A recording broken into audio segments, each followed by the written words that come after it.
Good morning, everyone. Welcome to this panel on representing gender violence. I'm Philippa Williams. I'm an academic researcher and writer. I'm based at Queen Mary, University of London.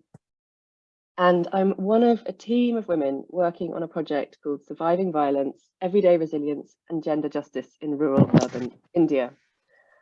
Thanks so much for joining us today. It's a real pleasure to share this space together. Thank you also to Prajnya, to Siddharoli, Shakti, Amita and Swana for convening and hosting this forum today. So before I introduce our guest photographers, I want to say just a little bit about the research project to set the scene for the photography and for our panel discussion. So through our research on surviving violence, one of the aims is to make more visible how domestic violence survivors struggle, cope, build resilience, experience hope, fear and disappointment, and survive in contexts of everyday violence, and especially where the legal provisions and protections that are designed to support them are inaccessible, unavailable, or inadequate. And then to use this knowledge to better inform advocacy and policy work.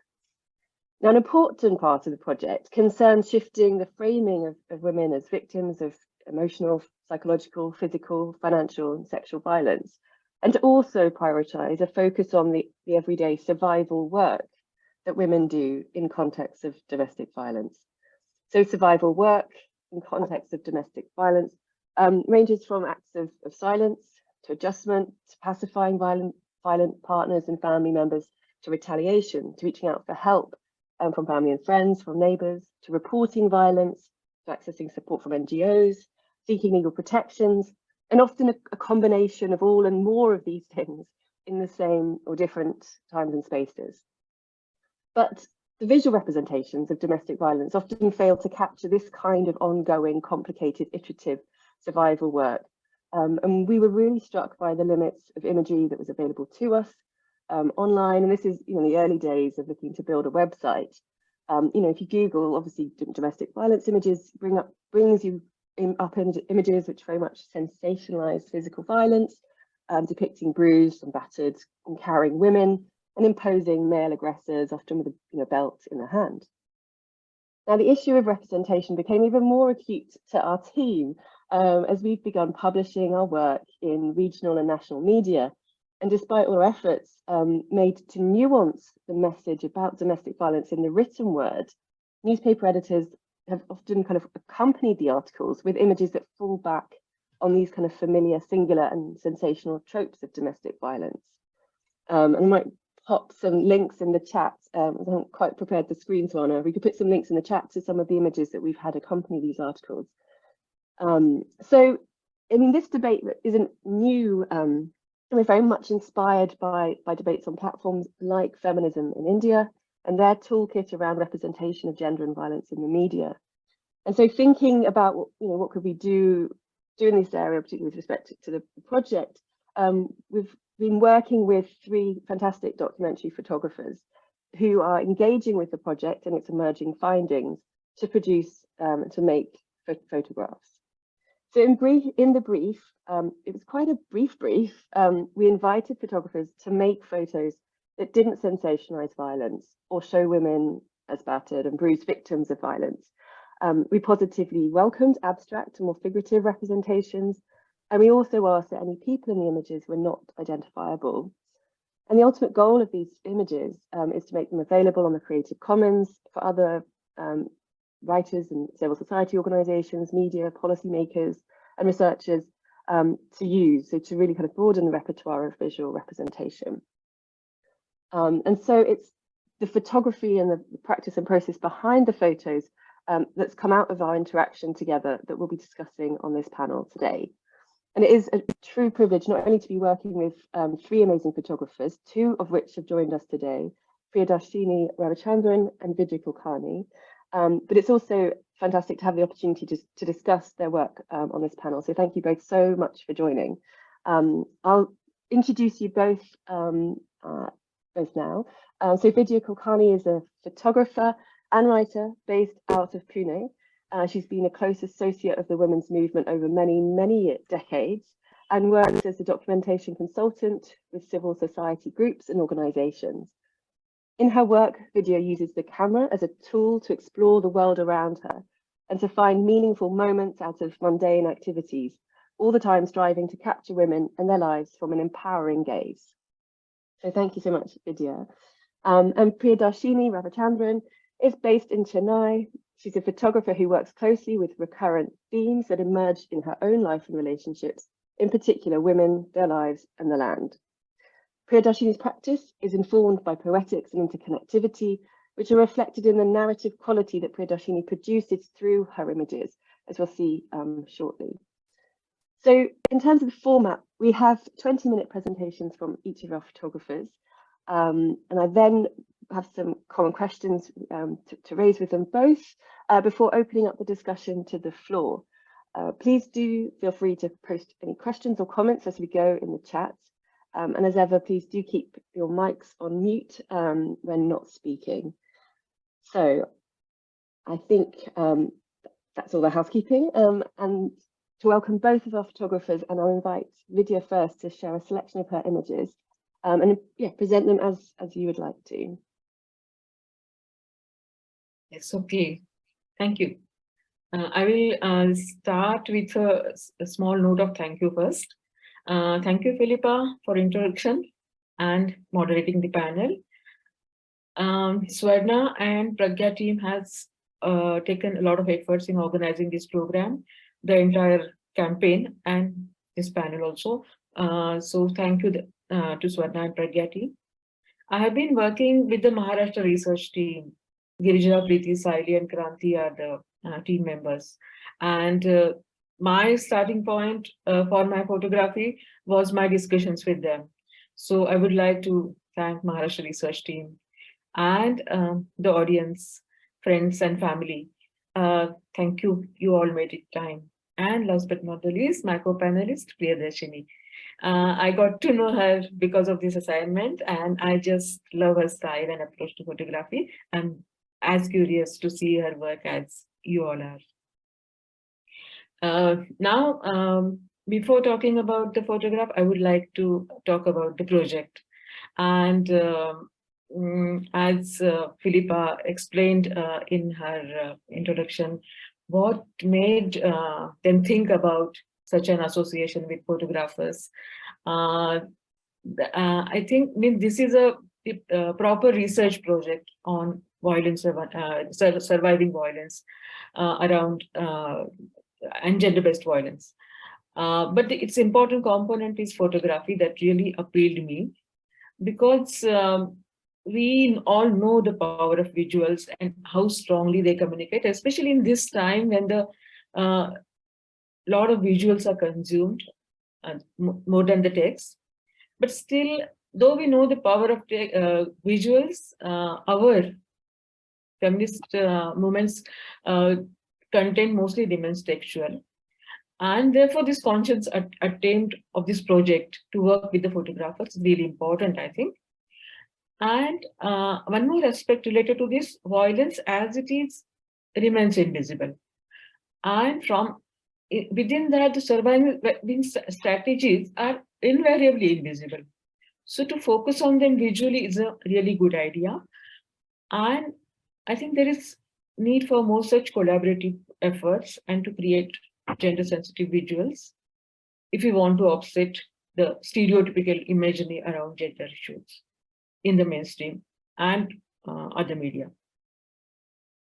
So now coming to this work, means taking photographs of surviving violence. Again, as Philippa shared, she shared a brief. There was a brief, so it was a brief, and it spelled out, I think, very well what is expected from us, or what we should not be focusing on. Basically, it was very clear on that. Women should, the portrayal of the images, I mean, should not portray violence or show women as victims, and focus on the survival aspect, their everyday ways of coping and resisting the violence. And we later had meetings, the entire project team, the photographers, we had a meeting, and in that meetings, more clarity came. And it was decided that we were not going to work with the survivors. So the photographs were basically going to be representative, or we were going to symbolically present what we understood from the study as the coping mechanisms or resisting the violence.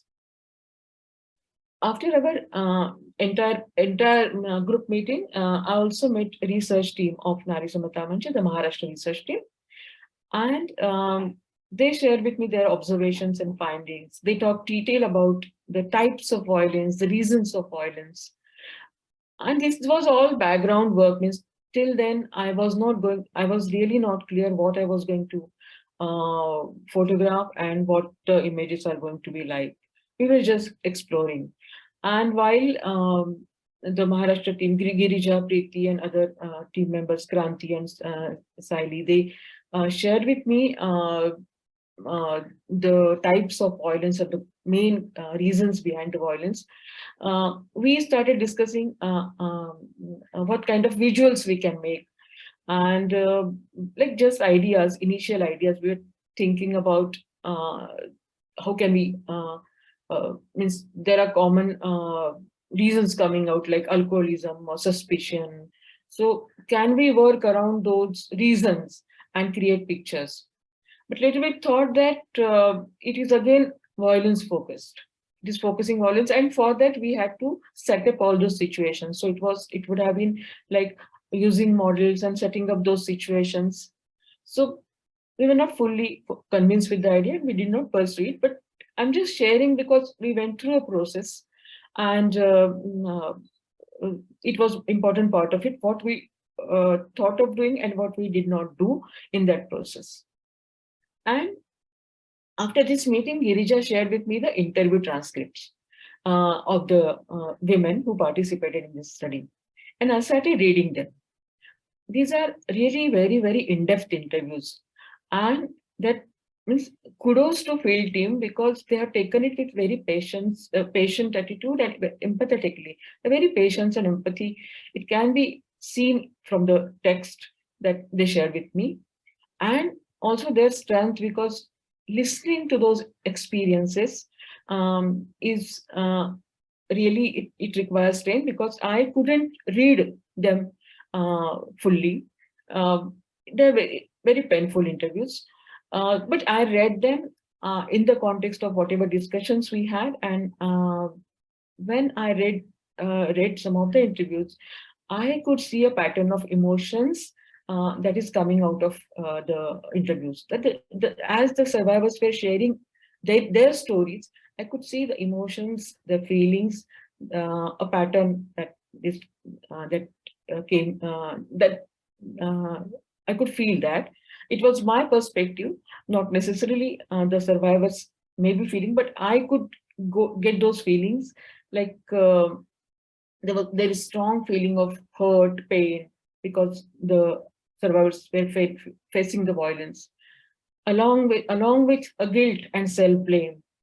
There is always a tendency to find or to take the blame upon yourself, that what is lacking in me, and trying to correct it. So that there were the conversations in the text like that. Then there is a feeling of humiliation, suffocation, feeling of being trapped in an unwanted space or situation. There's also a feeling of isolation, loneliness that was coming out very strongly.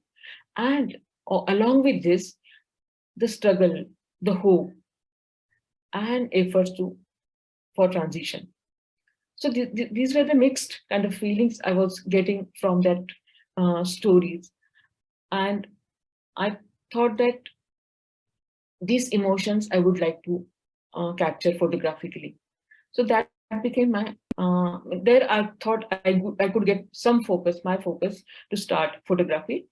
I also decided to focus on the domestic space, maybe because we are talking about domestic violence. Of course, the women have explored other options outside home, but I decided to focus on home and the surrounding of women. And with this understanding, focusing on emotion and focusing on domestic space, I took the photographs, and that I will share with you now.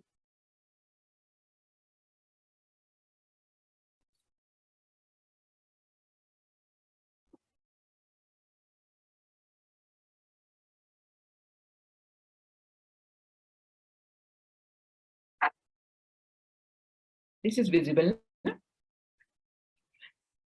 Yeah, so the surviving violence, in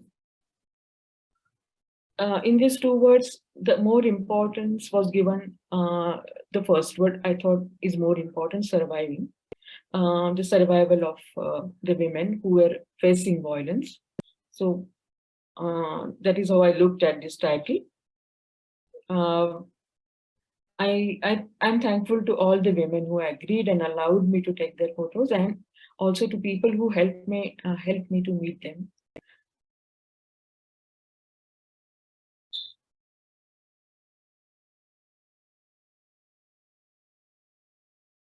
So this photo, I feel that women are always in the background. Means means what they feel is also in the what they think is also not comes to the fore. They are in the background. That is what I think, and their happiness or their well-being is just judged from the outer things, the facade. So I was trying to show this. And in the photography means you go with some idea, and when you actually are in the field, you work with means whatever is in front of you, you create images from that. So it is not like you have a fixed idea and you go in the field and you get that photo. It is like you have to be open to whatever is in front of you, and also it is something surprising you can get, unexpected you can get, and be prepared for that. So these are partially arranged, you can say, partially whatever elements was there around me. So this photo.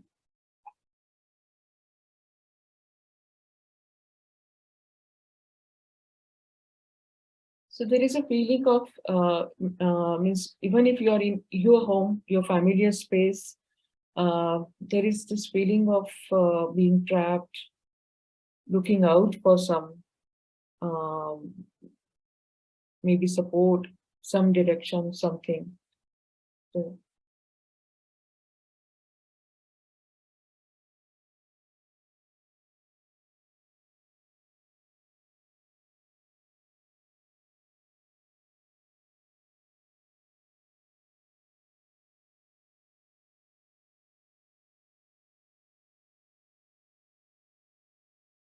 I find that a lot of thinking and self-reflection is going on. Means when I read the stories, I think that means many times we feel that why the woman is tolerating the violence, why doesn't she come out of it, that abusive relationship. Such questions are asked by people, but I think that even if she is not taking that kind of a step, that coming out of the relationship, I think women are thinking and self-reflecting always when they are in a situation they don't want to be part of. Still there is that, I think that self-reflection is also an important act of survival, I think.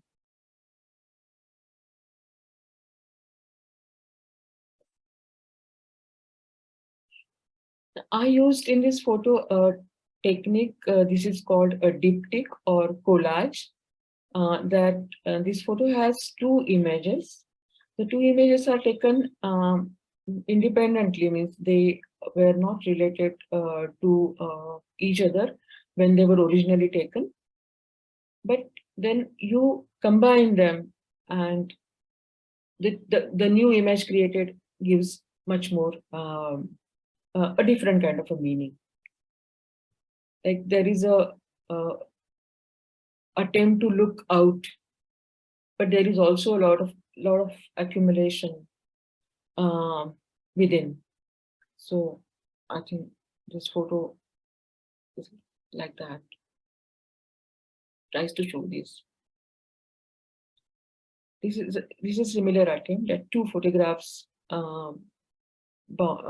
merged together to create a new image. It shows a distorted time, or time has stopped, and I like the way she is looking at each one of us, like straight to the camera.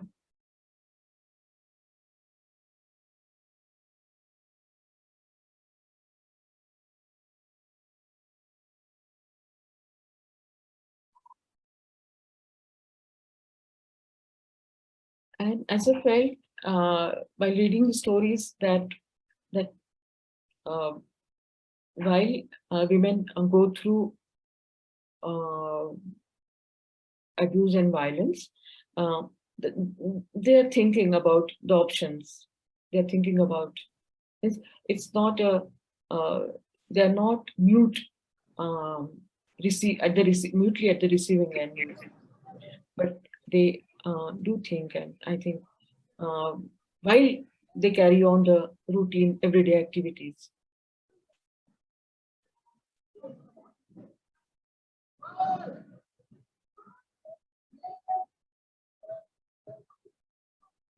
This is a diptych, a collage.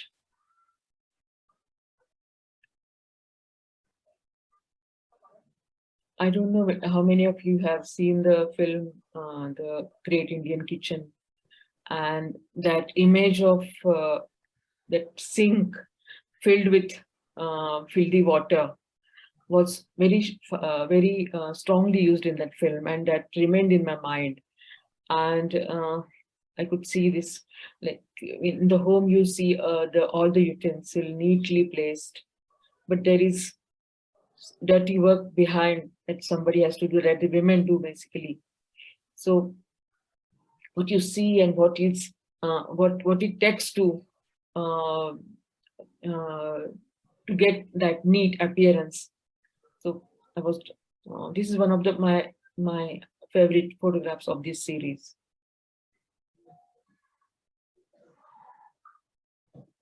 Then survival also means seeking support, getting support from somebody, talking to somebody who can confide on. Children have come across as both reason to be in a violent marriage and or relationship, or to be get out of that relationship. So children also is an important factor.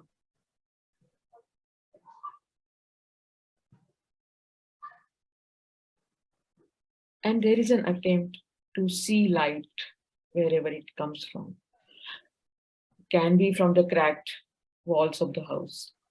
So there is a hope to change the situation, to get out of the situations.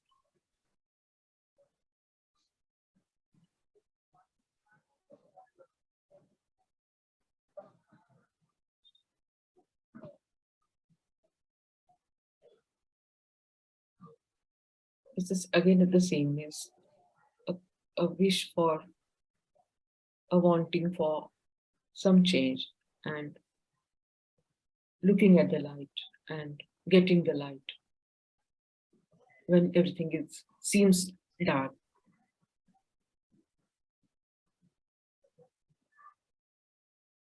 So I will stop here. I have some other photos, but I wanted to share some of them with you, and thank you for listening.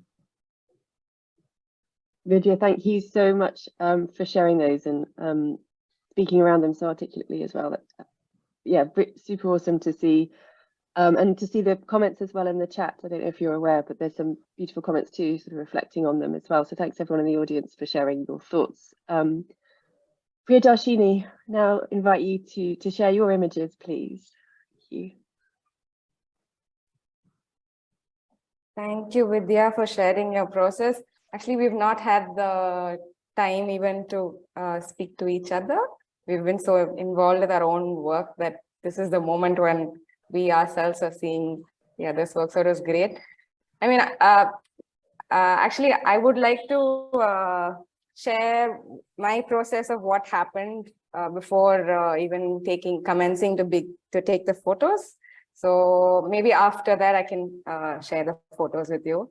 So actually, I'm a documentary photographer and I work on personal documentary projects. And when Swarna actually of Prajnya first contacted me to be part of this project, my immediate reaction was no, of course, I can't do this. This is not my story to tell. And but somehow I decided to have a conversation with her before replying, saying no. But she spoke to me from a space of collaboration that was very new to me, where I was to work alongside this research team to make images as almost a visual response to their academic practice. And she had seen my earlier works and she was approaching me because she felt some of my photographs held some sort of mystery and portrayed women not as individuals, but as a concept of womanhood. And she also mentioned how she could not see faces in many of my portraits, but it carried stories. So hearing this and which is something I've also been thinking about for a while. So I felt I could probably be a part of this project. And it was also important for me to hear that their research and writing was in a way about the heavy silence around gendered violence. So I think that sort of really initiated this work for me.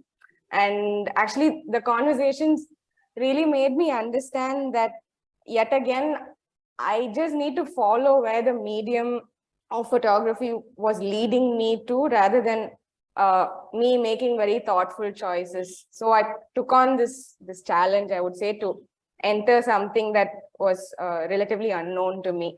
Later, Swarna, Philippa, Shazia, and the very charged Tamil Nadu team of Sudaroli, Sandhya, and Anu, they led me very passionately into their project. They took time to immerse me into what they've heard, felt, seen, and understood through interacting with hundreds of women over all these years on field visits and having, like Vidya said, very, very intense conversations. Yes, they also shared a lot of audio transcripts and data with me. Apart from narrating numerous moving stories. So all of these stories they shared, their angers, fears, empathy, and conviction towards the need for challenging patriarchy and deepening the understanding about intimate violence really actually shook me. And it somehow directly connected me to my own inner feminine self and the capacity of this inner self to hear what is unsaid, to see the invisible and feel what is not just my own lived experience, but of a collective powerful whole. So this really gripped me. And I was able to feel how me as an individual can actually call forth the whole of womanhood in this way, speak to and channel this collective and maybe actually represent them. So I could just use this tool of image making to give this invisible sort of interconnectedness some visual form. So after long, intense workshop sessions with the Tamil Nadu team, I finally set out to photograph. These stories were now a part of me, and I no longer was Priyadarshini in a way, but a woman who knows how to operate a camera, trying to see these hidden stories of womanhood. So actually, my process was to go intuitively to places that communicated what is left unheard, what is mute, even when very loud. And just, I think I just let myself be absorbed. It was, I must really admit, an exhausting, possessed process, not enjoyable at all. That can't be rationally explained, but it could be felt. So I actually take no ownership of these images. These were made by the collective to address this need. The need to find a visual language to a deep-rooted existing battle, a battle for dignity and self-respect. This was something that we kept sort of talking about. So these images are definitely not an end in themselves, but hopefully another starting point. And individually and collectively, if the images sort of spark some newer conversations around gender-based violence, I think we've sort of done something from our end. And okay, maybe it's now time to take a look at these photographs, and I will share my screen.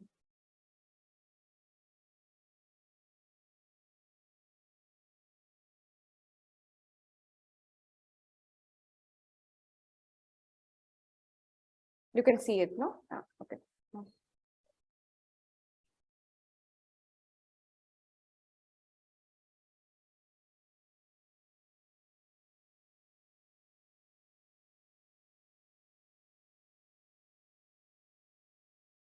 Can you go a little slowly? So sure, of course.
Yeah, so this is the set of images I'd like to share today.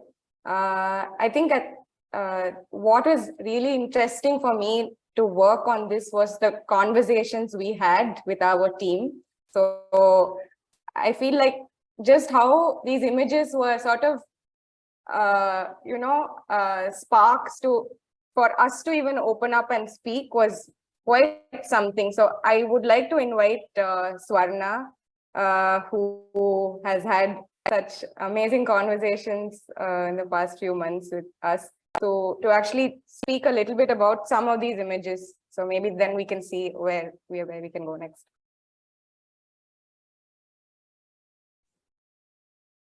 Thank you. Priyadarshini, are you going to show a couple of them so I can? Sure.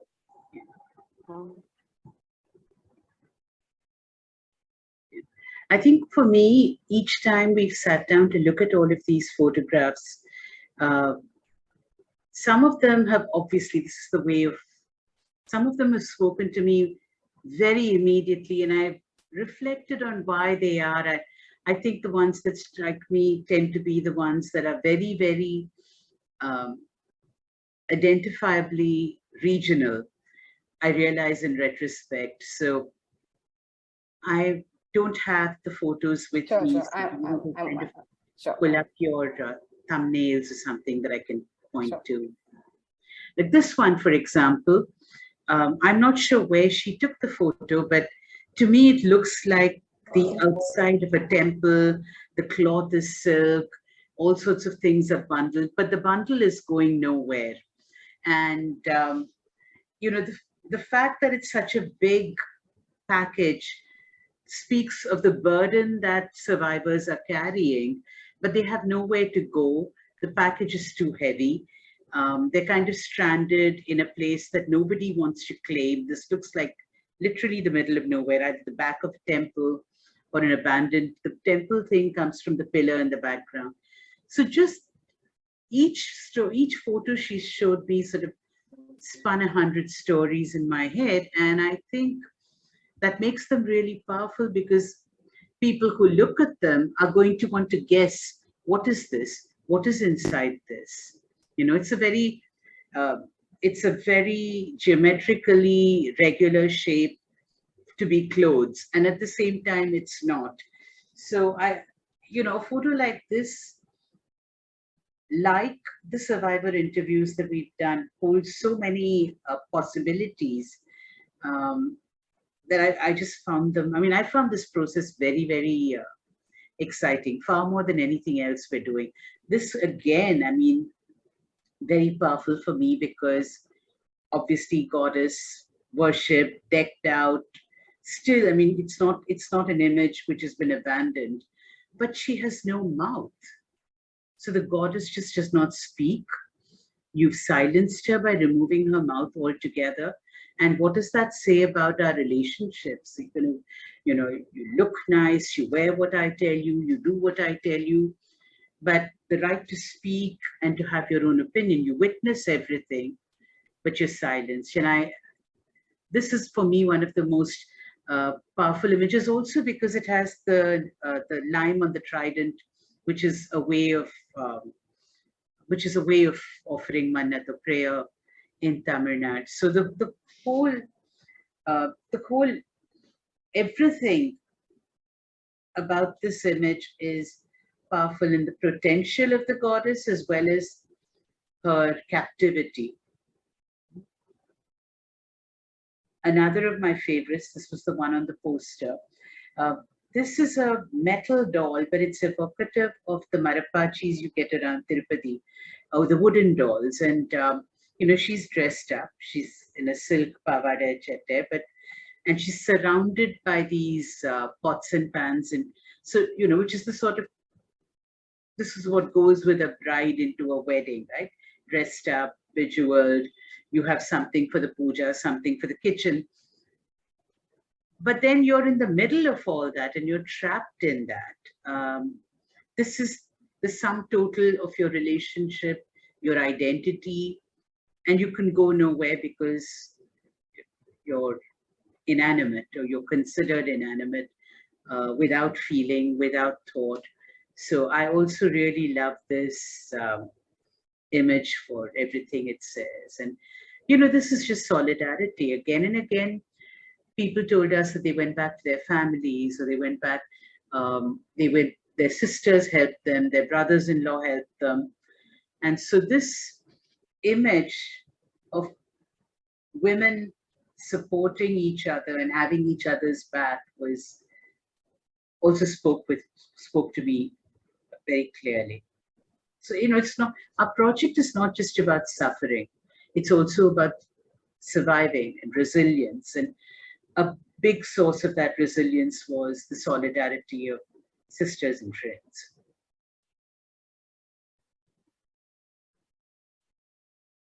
Yeah, I think I'll stop sharing images now and we can have some. Thank you, Swarna.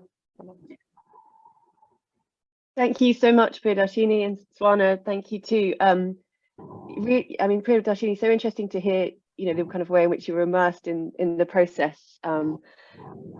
You know, yeah, something you haven't sort of reflected before. So I was really interested to hear that. And thanks also to comments in the chat from those in the audience. So many thanks as well. I have a few questions I'd love to ask the both of you, which you may or may not want to answer. So please, you know, reflect or respond in the way that you'd like to. And please, those in the audience, you know, there'll be a chance to ask some questions as well. So do think about what you would love to ask Priyadarshini and Vidya, whether in the chat or if you'd like to come on afterwards on a mic. So yeah, just maybe to kick us off. I mean, something that the real sort of challenge to us as a team, as you know, working through this and working with you guys, is this sort of the balance between, you know, kind of representations of violence and survivors' stories. And I think in all of your photos, in different ways, there is this kind of spectre of violence that, you know, kind of looms behind the images and the stories, which is just so fantastically nuanced and amazingly well captured, I think. But if it's possible, could you, you know, maybe sort of let us know how you attempted to communicate violent contexts through these images? You know, to what extent was that quite an active or a sort of more passive process? It would be great to hear a bit more about how you thought about conveying and communicating a context of violence without sensationalizing violence. Priyadarshini, yeah, should say he took it. Initially, it was a challenge when I was setting out to photograph, but I was sort of taken aback at the nature of violence itself and its presence everywhere I turned. It was almost as if violence is lurking within us in the most unexpected ways, because we've all consumed so much, seen, heard, or experienced in our societies violence and its many forms.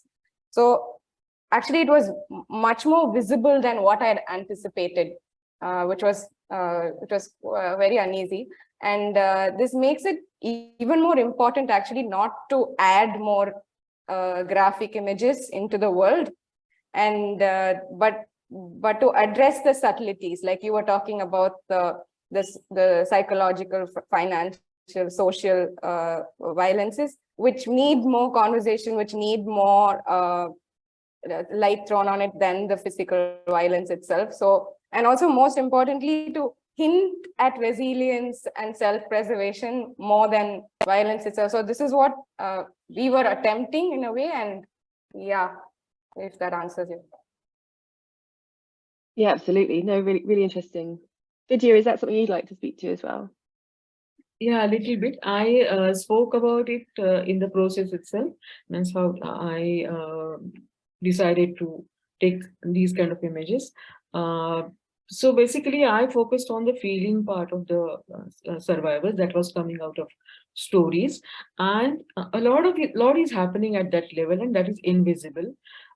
So how can I present those feelings, those emotions through photographs? I approach it like that.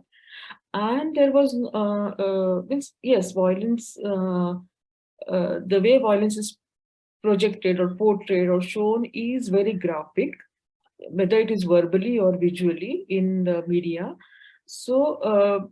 And our brief was that we are not going to show violence, and I also did not feel like showing graphically, but capture the subtleties of, and as Priyadarshini said, the everydayness of the things.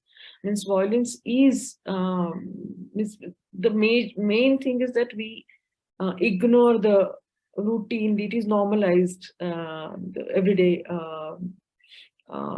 acts or signals of violence we get around us and see around us. So the response of women who face it, that I was trying to capture more. I think that was the attempt, and how I'm not 100% sure that it is successful, but that was the attempt to capture those emotions, those feelings, rather than the showing violence to communicate violence. No, I mean, from my point of view, I think all of your photos have been tremendously successful in doing that in a way that maybe we just could not have anticipated.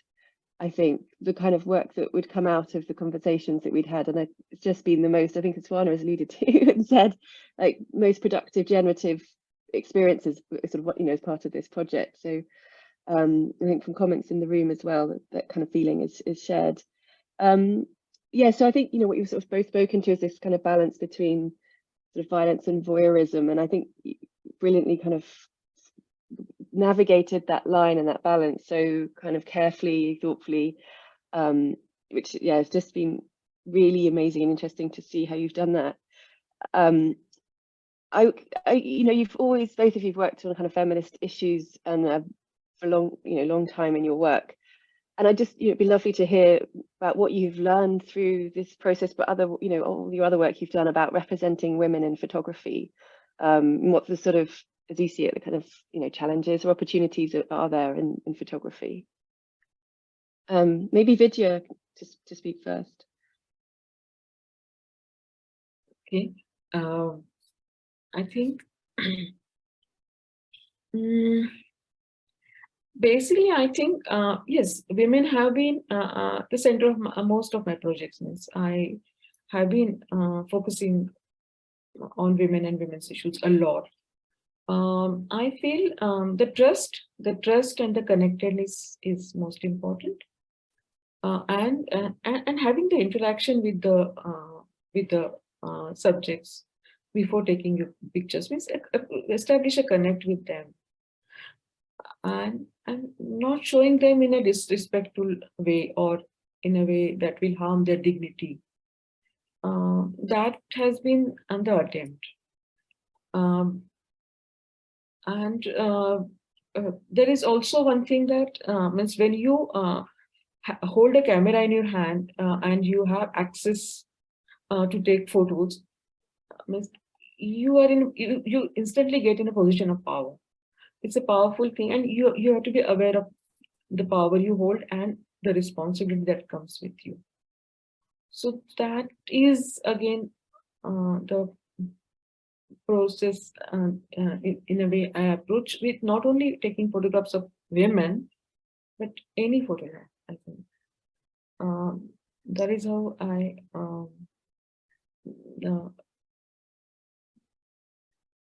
think. I think. Mm-hmm.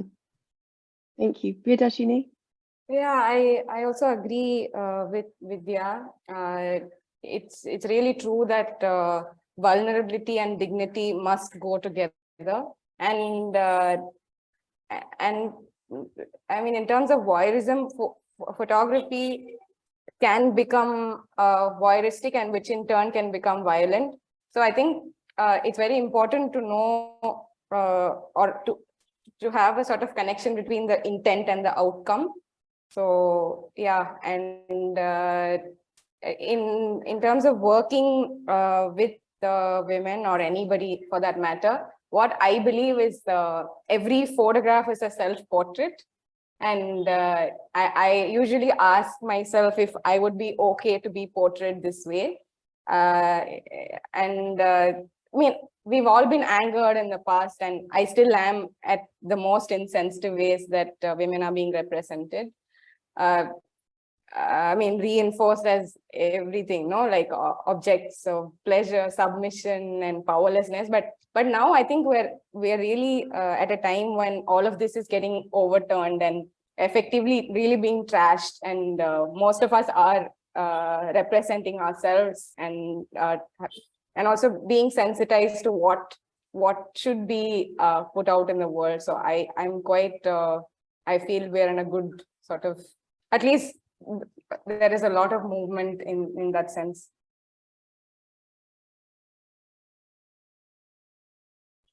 Thank you. Thanks very much. May I? I would, yeah, I would like to add what Priyadarshini said. Reminded me one more point regarding voyeurism. Like, yes, and it's a balance. It means it's not you decide and you implement it. That decision you have to take at every moment. And like, for example, some woman is talking to me. She's talking about her painful experience with me. She cries. Now, whether I should take that photograph at that moment or should I listen to her, that decision is very, very tough one. Because that taking that photograph is important as evidence, as a record, if I think about it later. But for that, in that moment, if I use my camera, it would look rude also. So that I have to weigh up that decision. Sometimes I take photos, then you get second opportunity. Means when you come back, you see the photos, whether you're going to use it. You get a second chance there to decide, means whether you're going to use it, in what ways you're going to use it. You're going to show it to her. You're going to share it with her in later you meet, or you're going to in a close circle, or you're going to use it publicly. So there you get another chance. But if I don't take a photo at that moment, which when I ask whether I should or should not, that opportunity is missed. So I have to. So it's like always you have to. In such situations, you have to ask yourself and take that decision. It's not. You have to be constantly aware about it, I feel. Mm-hmm. And thank you both. Just thinking about imagery and representation and documentary photography in India more widely as well, do you think there's been a kind of a shift in representation in recent years or decades, or do you see the same kind of sort of tropes being kind of represented? How do you see the sort of wider picture of representation? Priyadarshini, you would like to go first? Yeah. I think there's actually fantastic work being done in photography right now, and so many peers across South Asia, I must say, not just India, are working on really powerful projects that are that are sort of like self-initiated, and working on projects on identity, menstruation, and questioning patriarchy. And they're also following specific interests, be it feminist issues or not, but in very deep, ungendered and unrestricted ways, I believe. And I'd actually be happy to share some of their works later in the chat. And also, social media is empowering in its own way. And we are able to represent ourselves in whatever way we want. So there is a huge shift in that sense. And I think there is, we're really taking control over the very old, redundant male gaze. So let's just be done with that. Vidya? Absolutely, I totally agree with what Priyadarshini has said. There is a tremendous change, and a little bit of the reason behind it. The way technology has advanced. Means earlier with the film cameras, the costly SLR, means camera was a it was not accessible to everybody, but now with the technology and digital technology, it's not as expensive, and in the phone today's have good cameras. But technology is one thing. How people are making use of this technology to focus on different subjects is very, very interesting. Priyadarshini talked about menstruation, and I remember the photo of like there is one organization called named Vacha in Mumbai, and they work with adolescent girls in slums. And they taught these girls photography, gave basics training, and they gave the cameras and asked them to take photos.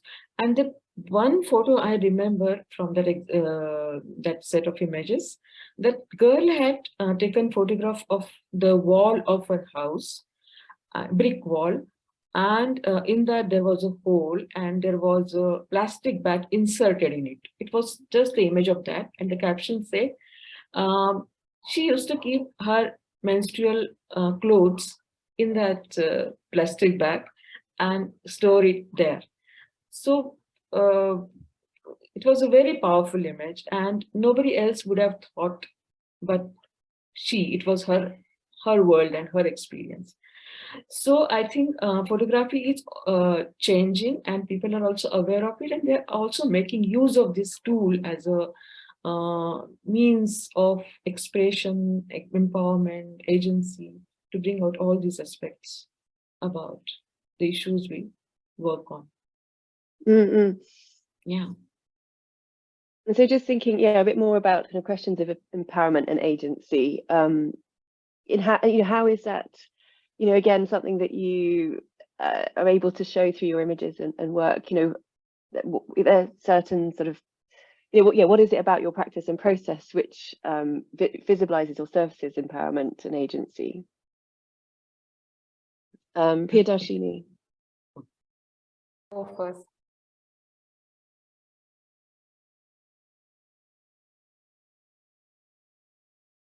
Vidya, you want to go? Or Priyadarshini? Okay. Sure. Empowerment and agency. I feel making photos is actually not so detached from making up our minds or to recognize the position we take in the society. So, and these are our choices, and nobody can take that away from us. So I feel like as image makers, it's possible to try and stay true to our agency in some way, and also our perspectives. This is what I feel, and I think which is why photography is really powerful. Vidya? Yeah. I'm old school person, where I thought that the camera takes the picture and the person behind the camera makes the picture, and he or she makes the picture based on what she or he sees, and what you see is what you want to see or what you believe. So basically, I think there's not any conscious attempt as such. Means when I made my first set of photos, and it's 15-20 years ago, and I made an exhibition out of it, and I showed it to some friends. Means I shared it with, and one friend, a feminist friend, she said that your photos are very positive. All women are smiling. And I hadn't done it deliberately, that women are smiling, they are active, they are doing this thing, they are talking, they are giggling with each other. So it was not deliberately done, but that since you believe in those things, you connect to those things and you capture those things. But I think this is an opportunity to also spell out what empowering images means, what images that show agency means. That is showing women not as objects, but as individuals, and as they are doing various things in their activities, their work. And since women's most of the work is in the domestic space, it remains invisible. So women's activities remain invisible. What do they do? So I think trying to understand that and try to understand why they do that from their perspective, and then trying to take pictures is what I think the attempt should be to create empowering images. Yeah, really interesting responses. I'd love to turn to the audience for some questions, and then maybe we can might come back to some my questions as well. But I think there's some really great questions in the chat, and for those of you who might want to come on and ask a question, please raise your hand and I'll bring you in. But let's start with Ritesh. There's a question you can see in the chat about the extent to which gender and sexual minorities are represented in the project and in the imagery as well. I wonder if this is something that you would speak to, but to say that certainly in the project, the different teams have spoken to gender and sexual minorities who are part of our research, and I don't know to what extent this was part of the discussions you've had in the local teams as well. But to also say that Devalina's work in West Bengal, who's unfortunately not able to join us today, certainly also reflects on sort of diversity of experiences. But Priyadarshini and Vidya, I mean, perhaps Priyadarshini, is this something maybe you want to speak to first, respond to? I'm sorry, I didn't understand the question. So it's in the chat. I don't know if you can see. Sorry, I was assuming I was speaking to that. Just because we're talking very much about women, obviously, in the way the project is framed, but in those who we've spoken to, also this includes gendered and sexual minorities as well. And obviously, the very act PWDVA is discriminatory in different ways around gender and sexual minorities. So yeah, that was the question, I think. Of course. I think that was a very important aspect of what was fed to us in terms of the research itself. There was a lot of conversation about how it's even harder for the gender minority to even come up and recognize that what was happening to them was violence at many levels. So it was more complicated to even think about addressing it. But we hope in some way that it's very inclusive, and this comes across as a representation of honestly all genders. Ritesh, do you want to come in?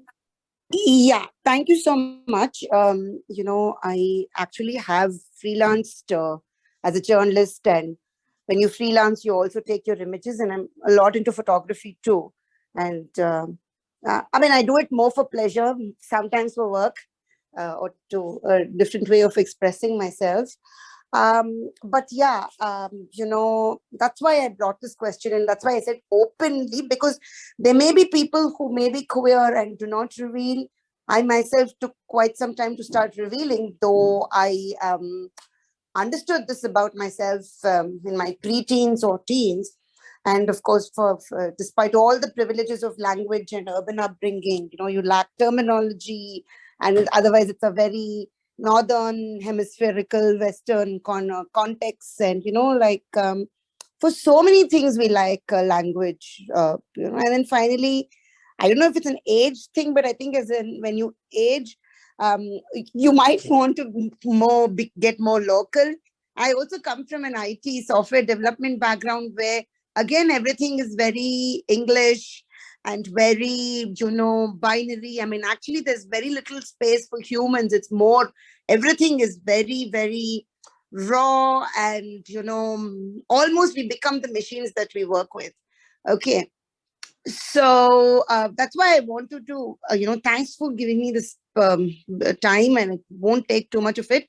But yeah, when we say GBV, it would be incomplete, if it is tougher for many of us, like to be able to even express what the violence is, I'm not saying, binary cis-het women do not undergo the same thing. And it's a very personal, political, public, private, everything. It's a lot of mix. There are no boundaries here, unfortunately. And then there is virtual violence, that is even worse. Virtual violence is actually very real. Okay. So, but I would hope that some of this, there are different ways of expressing without either making it only about pain. I like what Swarna said. Through some of the work that I'm involved in now through an organization, we also document pleasure, right? And about physical bodies, we work a lot with disadvantaged sex workers too. And it's the same thing, whether it's textual or audiovisual. It is tough, but it's important, because otherwise exclusion itself is a kind of violence. That's all I wanted to end this with. Thank you so much, for the space and all this discussion. Okay. Thank you. Yeah, thank you so much. Really important comments. I'm really grateful to you for coming on and sharing them. Vidya, did you want to respond or follow up on that?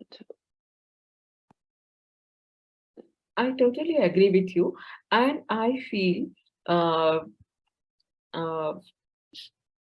in a setting, if we would have worked with survivors. Means in that setting, all these complexities would have been, we could have brought it visually more powerfully, I think. Here we chose, we worked in a framework. We chose not to work with survivors. We chose to create representative images. And then, so I think that put restriction on what we can get and what we can show. But yes, your point is, yes, GBV is, but here it was domestic violence, and I think what was shared from the study team, so we stick to that. Mm-hmm. But I really appreciate the points you shared, that not means it's not exclusion that was meant, but we stick to the framework we chose for this assignment. Thanks, Vidya. Yes, I'll turn to some more questions in the chat. There's quite a few coming up. Yes, so there is one. Yeah, there is one by Sudha. One by Sudha Rajagopalan, and it is from. I will speak, and then Priyadarshini, there is a question for you also from her. Yes. Now it's an evolve. I would just answer that. She's asked that why I chose to focus on only the home, which is known to be the unsafe space for many, and why is the role of public spaces is not seen in the pictures. Yes. Means to start with, I focused on domestic space because there I wanted to capture those emotions of the survivors. Means they had it is the site of abuse, the home, and despite that they were staying there, and they had not yet decided to move out of it. So what they go through, that I wanted to show. Within that means there's violence is a reality, but they're sharing that space is also a reality. So what is going through their mind, that I was trying to capture. Yes, and initially I said that yes, I chose to speak on domestic, but that doesn't mean I'm excluding the outer space, but that is also important. But I have, while creating these images, this is an evolving thing, means maybe after making these images, I would shift there. It's that importance of the outer space in the in aiding women's spirit for survival is not undermined at all. It's very, very important. Yeah. Yeah, Priyadarshini, I don't know if you can see another one from Sudha to you. I don't know. Can you see in the chat? I can read it out. So I'll read it actually, rather than try and paraphrase. So Sudha says, I was struck by how some photos didn't have women in them. And it made me think about whether or not their presence is necessary for them to have agency. I'd love to hear from you how their absence in the photos, especially in the ones of men, is still a presence of the violence and their resilience. Yeah, I think this question and Rita's question, I think they've also like mentioned how it's the same experience. I feel my approach was honestly very gender fluid. I was looking at violence and its presence, which is very, very loud but invisible. I think that was my thread that I was following. So I feel like this sort of carries the violence from all specters that was part of the experience. So which is why even if there are no people, let's say, in the images, if even the objects, if we see it in that light carries the violence. So I feel it's very gender fluid in that sense, and which is what we are sort of attempting. We're trying to say that this is really present everywhere if we only care to see, if we care to be sensitive enough to notice it, even within us. Mm-hmm. Yeah, great question and response. Thank you. There's some more in the chat, but I'll come back to those. Divya has a hand up. So Divya, please do come on and ask a question.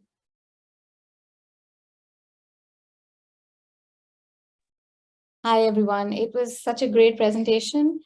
I'm sorry, there's a kid in the video at the moment. So my question is actually about violence that is happening outside the home.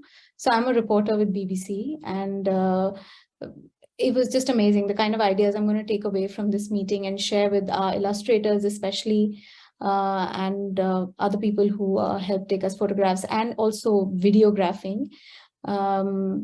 Very, very powerful thoughts, creative thoughts that I'm going to take back with me. But this was focused on domestic violence. So some of the strategies that you explain, like, like you said, focusing on survival or focusing on the daily, focusing on other aspects of life, and all of those are great and work even in other kinds of violence.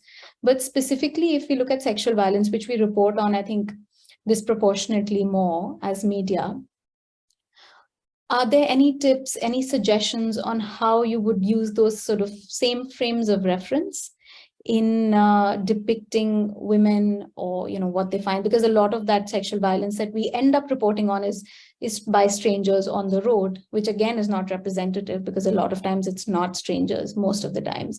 But again, that whole media trap of reporting on stranger violence, which is on the road, which is in public spaces. So any strategies, ideas, thoughts about, how we could go about capturing that visually? Thank you. I'll turn the video off because this kid is going to be very distracting. Thanks so much. Priyadarshini, do you want to respond to some of the comments, questions? I think the first thing that's coming to me at the moment is it's not always important to have a visual representation. I feel it's sometimes really okay to give that a miss.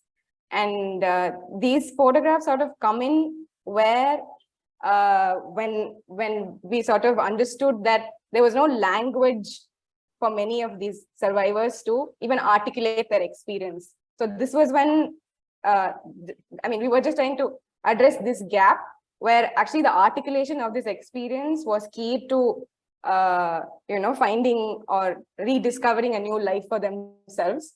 And could images be sort of a visual clue or a conversation initiator? So if there's already a lot of conversation around something, I'm not very sure if we need imagery at all in many contexts.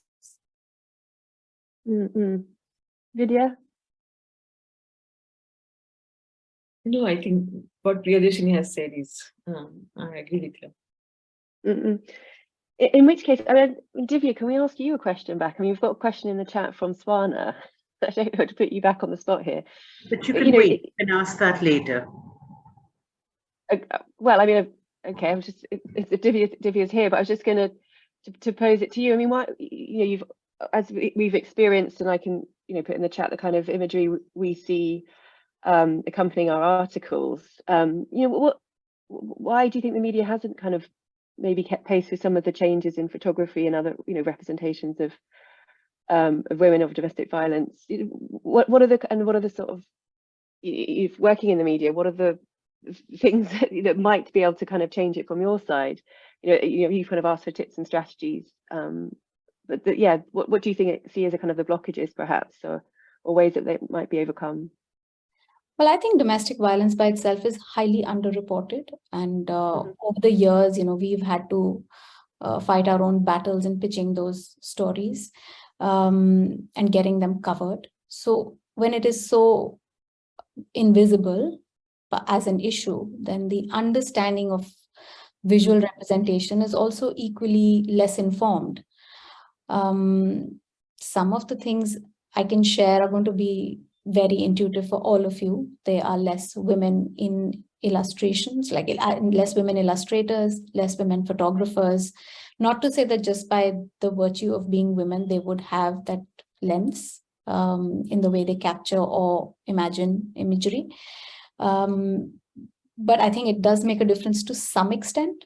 Also, I feel they're more open to such conversations. So at least where I work, which is the BBC, there has been a huge focus on trying to understand what is better representation of gender in our coverage, and also how it can appeal better to women. Because traditionally, we've basically, the whole idea of why we are showing aggressive men or cowering women in our images is because we are catering to a male audience. So even to make our wider teams understand that has been quite an uphill task. I mean, people are receptive. I think it's just that those conversations are not happening.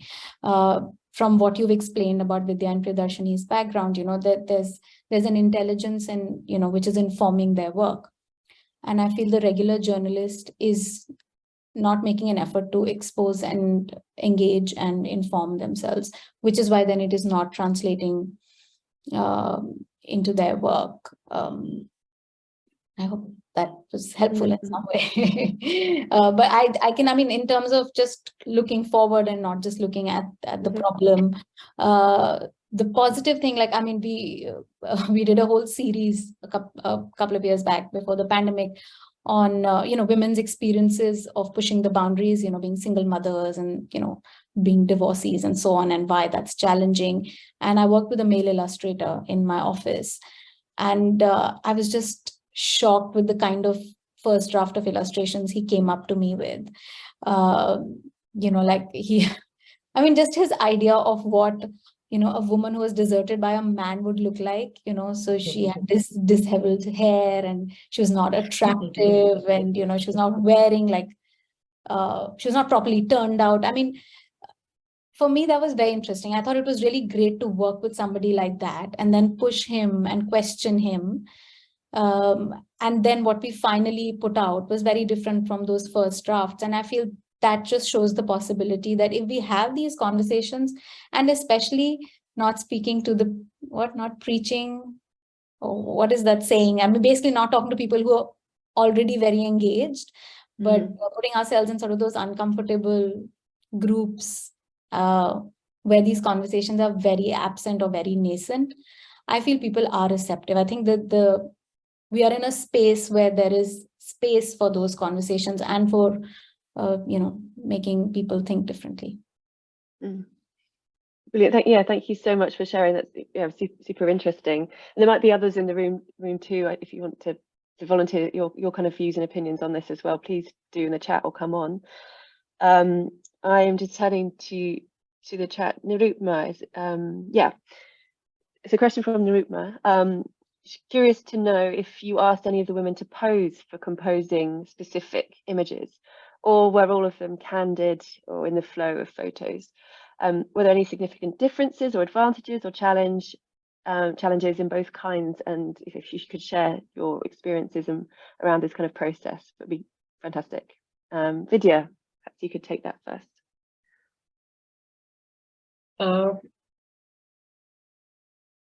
It was both a combination. Means some of the pictures are like candid, but in some in pictures, I had to ask what you call to pose, but it was not pose. The activities they were doing, but to get a particular frame, I had to ask them to adjust their position or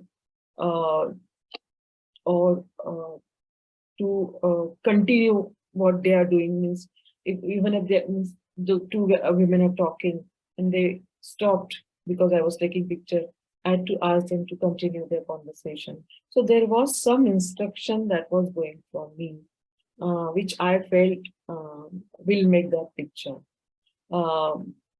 And as I said, initially I had some frames in mind. Means before taking the pictures, I had some frames in mind, and I tried that. So there are one or two photographs which are like, means from my previous experience as a photographer, that I want to take this picture, and I requested the woman to be part of that photo. But in most of the photos, I did not know what I will get.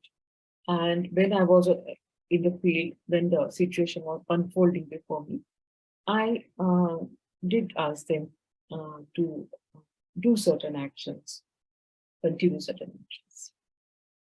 So this was it. And the advantages and this significance, I would have liked to that my interference or my instructions for posing, I would have liked as minimum as possible. That is what I feel, is to try to capture it as naturally. But sometimes it was not possible.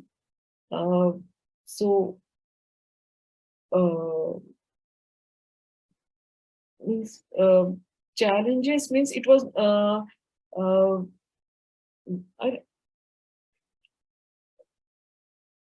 that's all. I think there was no challenges beyond that. That means I would have liked it to be more natural, but sometimes you have to give some instructions to get those images. Yeah, so no, it's interesting.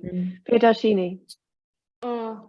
I would actually like to say that both the challenge and the privilege of being a photographer is this whole act of approaching somebody and asking them if they can be photographed.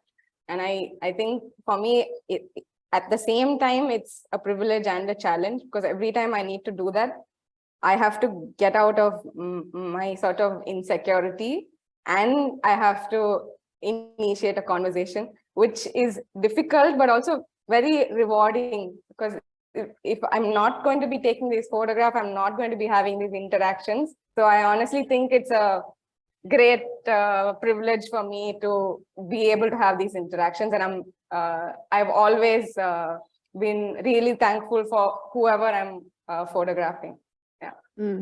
I mean, I just thinking about one of your images, Priyadarshini, you know, on the beach, the kind of very uncomfortable pose of a woman who looks like she has a hand pinned behind her back.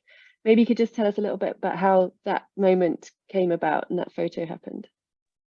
Sure. So I was at the beach, and there was this big family, mostly of women of all ages, from children to very, very old grandmothers, who had all come together for a picnic. And I was there by myself, so they invited me to sort of just talk to them. They were curious that I had a large camera with me, so the children were taking some photos with my camera, and I in fact joined them to play this game, which we don't really see so often. So So this is what I'm talking about. No? So if I did not have my camera with me, I do not think I would have been invited to even be part of their picnic at that point. So even though it was a short interaction, say 30 minutes, I could still really be with them to make these images. So this was when they were playing. And since every photograph is so open to interpretation, and which is why context is so important, the way that we've sort of used this in this edit is aiding to our story, even though it's an image of just play. So this is why photographs are so malleable, and we need to be very specific about the context, as it can be interpreted in any way. Yeah, that's great. Yeah, well, maybe we can come back to context maybe in a bit. I'll turn it to Deepa. Deepa has a question. They'll come on, and then to Sudha in the chat. Deepa, thank you. Yeah, hi, this is Deepa Sinha from the New Indian Express, Chennai. So actually, I would like to say something to Vidya ma'am.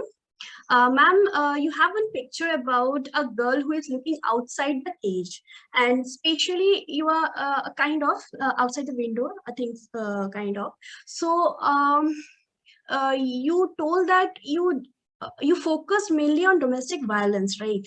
So there are some violences which you can't see at home, like being neglected by the in-laws, and even you're not allowing your children to be near that women in that case. So what do you think about this? Because this is the unseen violence, which is not even, no one can even see about it.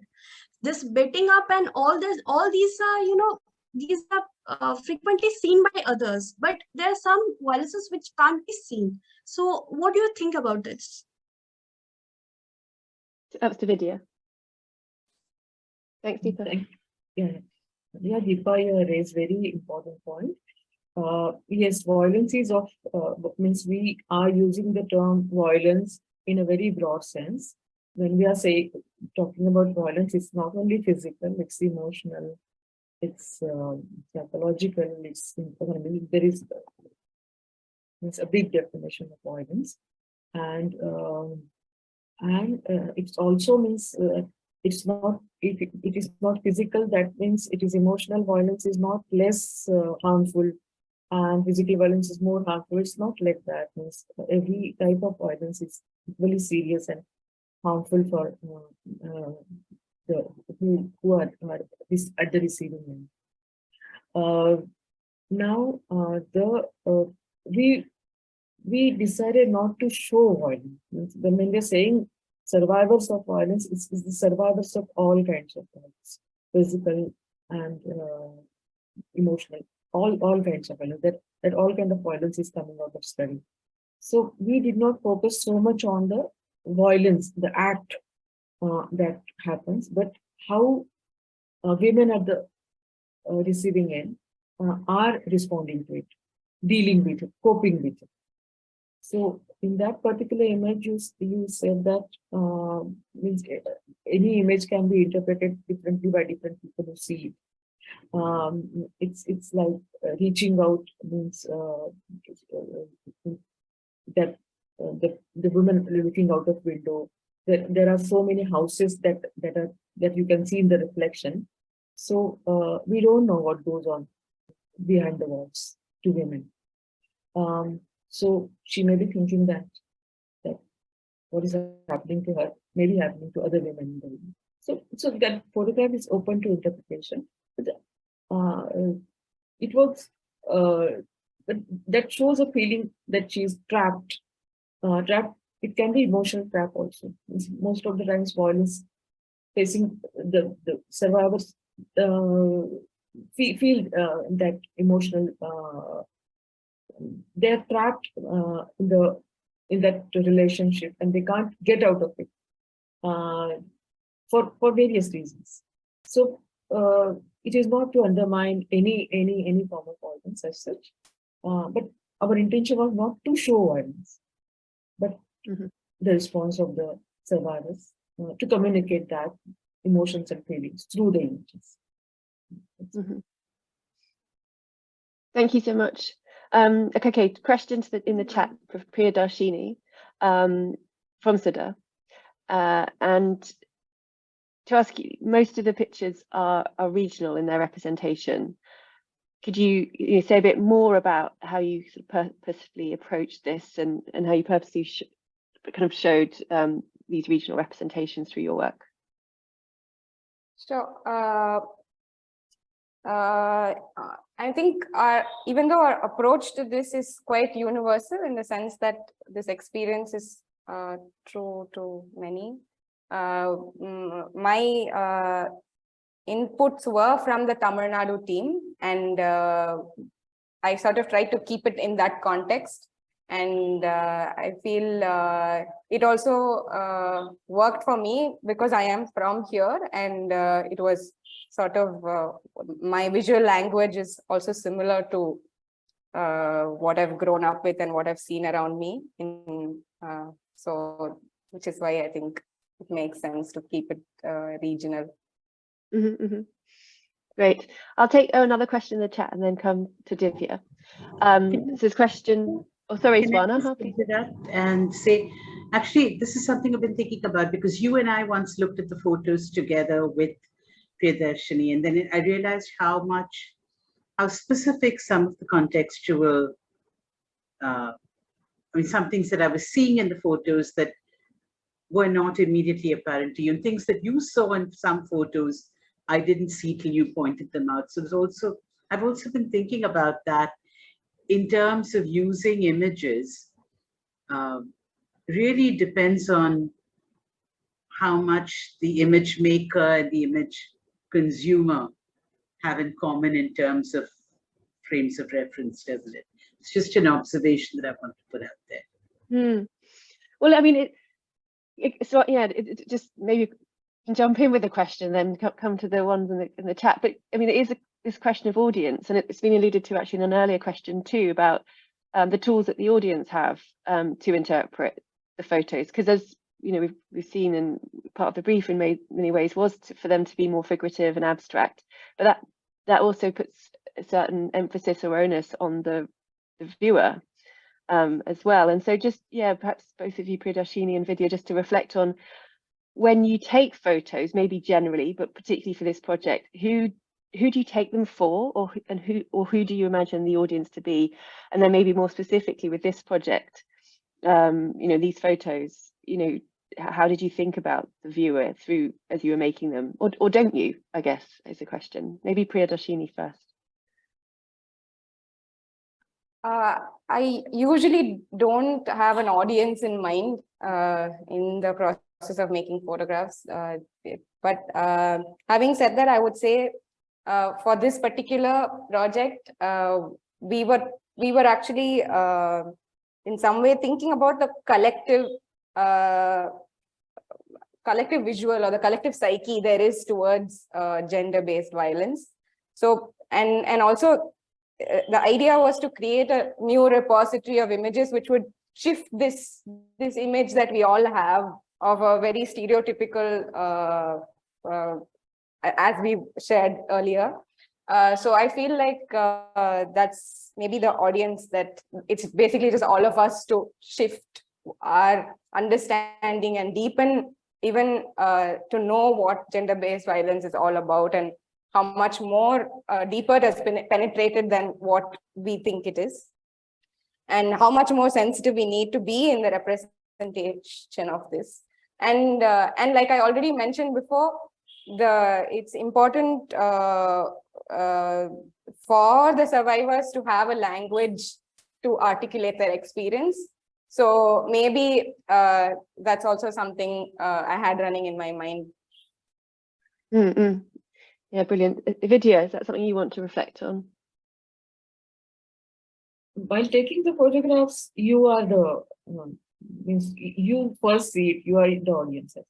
Means you take a particular photograph because you want to capture that particular moment. So you are the audience. But after taking the photographs, means there can be different audience for different photographs. Means you decide whom to share with, the photos. Now, for this particular project, it is means we want to there is one purpose also, no, behind or taking all these pictures, and that is that means we are not happy with the kind of visual representation of issue gender-based violence in the mainstream media, and it is not only violence, means it's with all issues actually.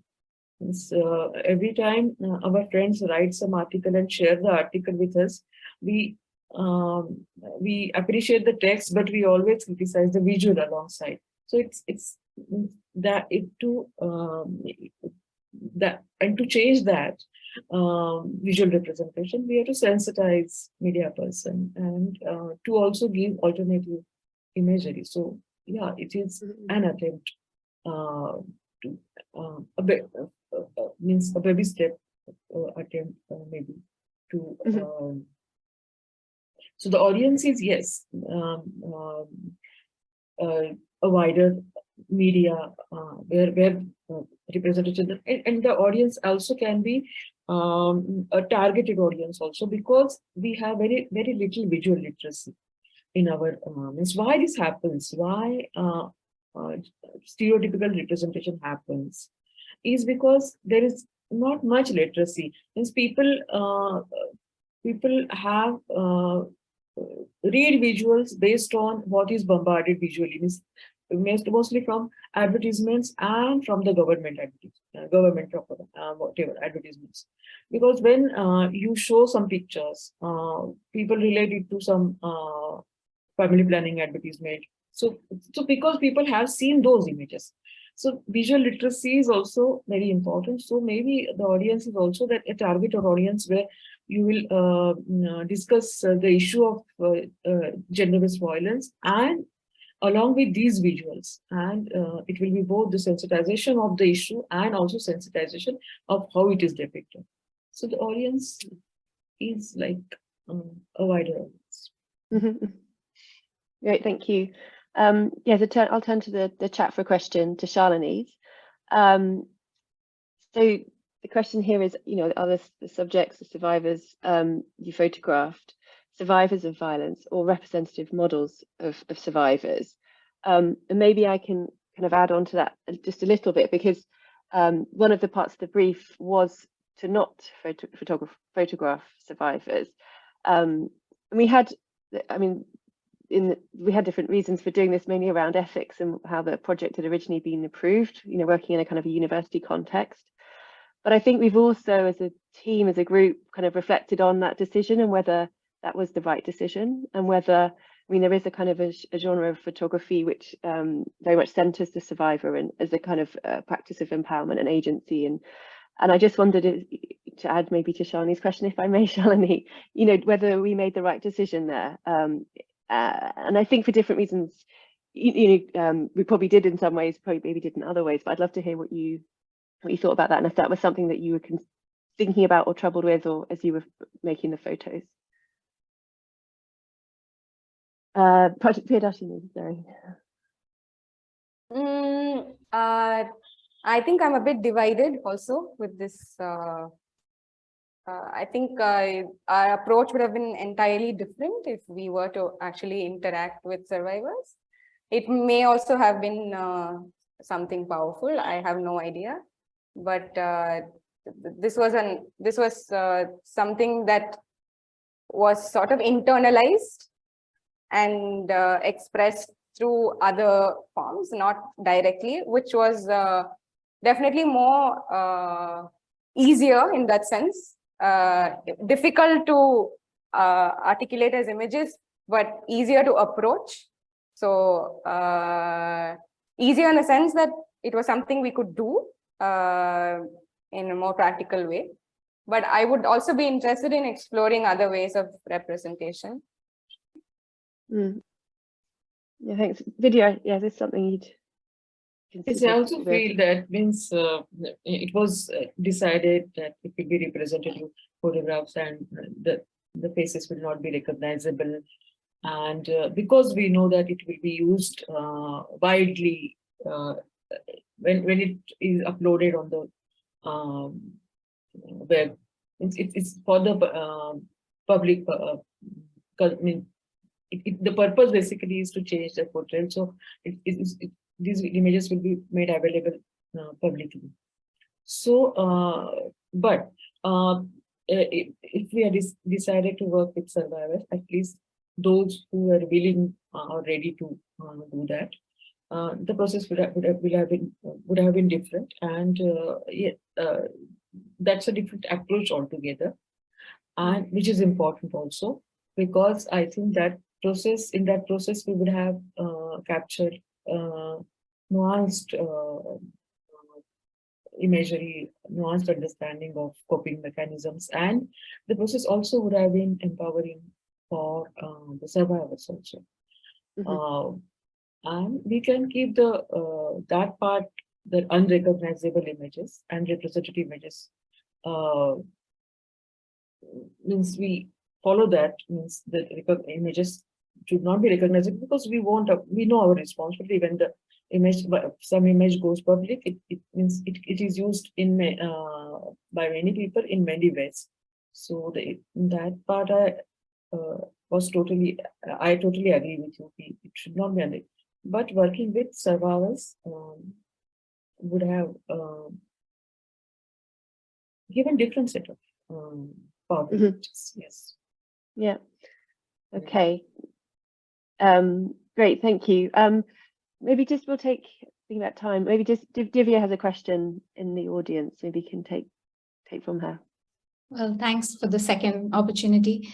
The question really is for you, Philippa, but I just wanted to also share something in this last question about engaging with survivors while photographing them. So in my work, actually my previous question came from that, because it's really not an option, but we do have to visually illustrate articles, and we have to do visual stories as well. And just in the spirit of sharing, once we thought we look at women only as victims, and how do you look at their journey of survival and recovery, and also acknowledge the support they get from, sometimes even men, like a father, probably a friend. And so in that spirit, I met a survivor. I had spent like a day with her, which is obviously very inadequate. But then with me and my camera person, we thought we'll do an experiment. So we did a video story of 4 minutes. We did not show the survivor at all. I sort of wrote her journey in her words as I understood it from the time I'd spent with her. And the whole video is about how she's experiencing life as she's going through that. So for example, if she's talking about her trauma or her fear, her trauma making her fearful and sort of scared, and she feels very trapped in her room. So we don't see her, we just see the room. And, it's filmed in such a way that the fear of the room is sort of illustrated. So for me, as a journalist, as a woman who's trying to understand and, bring some empathy to her reporting, when looking at violence, it was very powerful. Just having to imagine the woman's experience, I think, was such a learning curve for me. And hopefully, some of our audiences, when they saw the video and engaged with it, would have taken something beyond, and it's also because it's looking beyond that one act of violence, I think, which is what we saw in the pictures as well, because it's not about the act of violence, but the journey after that. And also doesn't reduce the woman to just being a victim of that one act of violence. So I don't know, I just found that a very empowering experience for myself, and also another idea of how we can look at the lens, look at it from a different lens. And now to my question, Philippa, sorry for that long segue. So this is a very interesting conversation, but from my experience of working with BBC and before that working with Indian news channels, there is really no such conversation happening, especially in Indian news channels. Is there a plan to take the learnings from this whole project, maybe take Vidya and Priyadarshini along, and make some kind of engagement with what is mainstream, because I just feel that that's where this needs to go. It's going to be so powerful, and I'm sure it will, it will spark some change. I mean, it may be small, it may be met with a lot of resistance, but I think for a lot of people, they haven't even thought of it like this, So I wanted to know if you had any plans, or if you don't, then here's a request. Yeah, thanks so much for your comments. I mean, really, really brilliant to have those shared. And for the question, the provocation and the encouragement as well. I think for us, in many ways, this photography angle has very much come out of the project. It wasn't anticipated at the outset. And I think that's what the sort of maybe more serendipitous side of it has been so positive and important. And yet, absolutely, working with Swana's team, we'll be thinking about how we can engage the media with the images, with the the work that we've been doing through the project as well, to kind of really nuance this, like you say, the kind of survival work, the journey that women go through, the kind of trying to make visible the kind of more complicated and complex side of that. So how we will do that, I think we need to work out, and to speak to people like yourself, others on the call, is one aspect. It would be great to spend some time and find out more as well. What kind of materials, what kind of approach would resonate, because what would work as well. So I think from Priyadarshini and Vidya, I don't want to speak too much for them, but I think that certainly would be one of a really good outcome for this work. And the plan is always to make the photos available on the Creative Commons, so with the right kind of attributions and so on, but to widely distribute these. So working out how to do that, how to contextualize the images as well. We've talked a little bit about audience and the kind of the interpretive work that might need to go on. So just thinking about how we can support and scaffold that in the way we disseminate the work as well.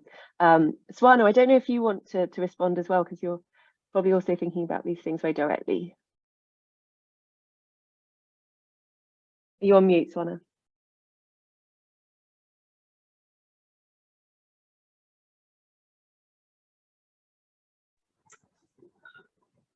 I was going to say just the beginning of many conversations, and after, well, this is our 12th campaign. It seems that we're always starting and always saying it's the beginning of many conversations, because that's the size of the work that needs to be done. And so let's keep at this. Let's continue. I think the photos are just, they were a wonderful idea, Philippa. They were primarily your idea, so to acknowledge that too. And it's been wonderful to learn from them as well. I know that there are comments that people were hesitating to make. So I want to say that there are 8 minutes. If you want to quickly make them, or I can turn it back over to Philippa. Thank you, everybody. This has just been wonderful.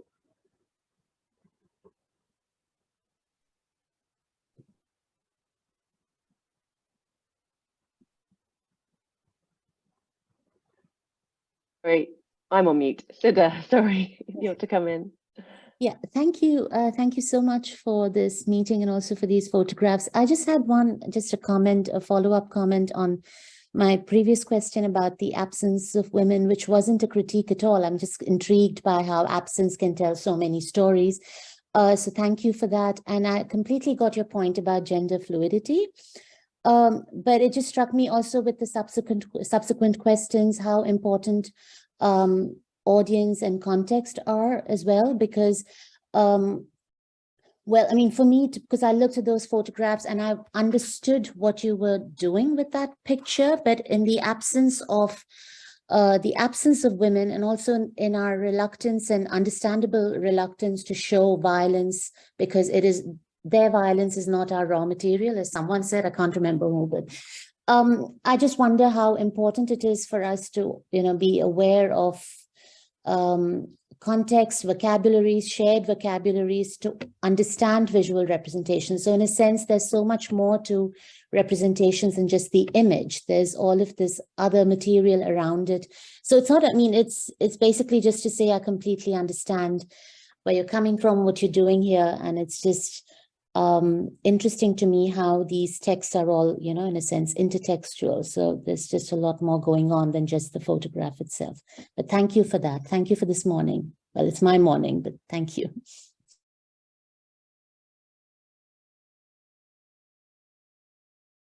Sorry.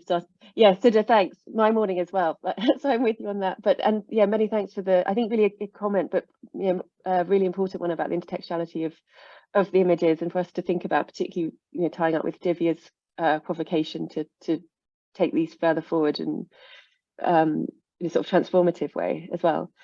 I think we will wrap up. I think we've had a really good conversation. There are outstanding questions in the chat, and that's not to say we don't want to address them. We will, and we're really grateful. We'll take those on as well. And also to say that the conversation should absolutely continue outside of this space in all different kinds of ways. People have left their emails. Please, Vidya, Priyadarshini, please pick them up, as I will as well. And yeah, do get in touch with each other off the chat as well. I think there'll be different ways in which people will have, this will resonate in different ways for different people. So please do continue that. And as for what we will do next, there is a website, survivingviolence.org.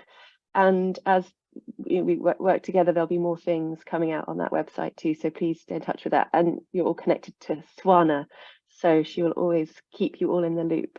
So many thanks from me.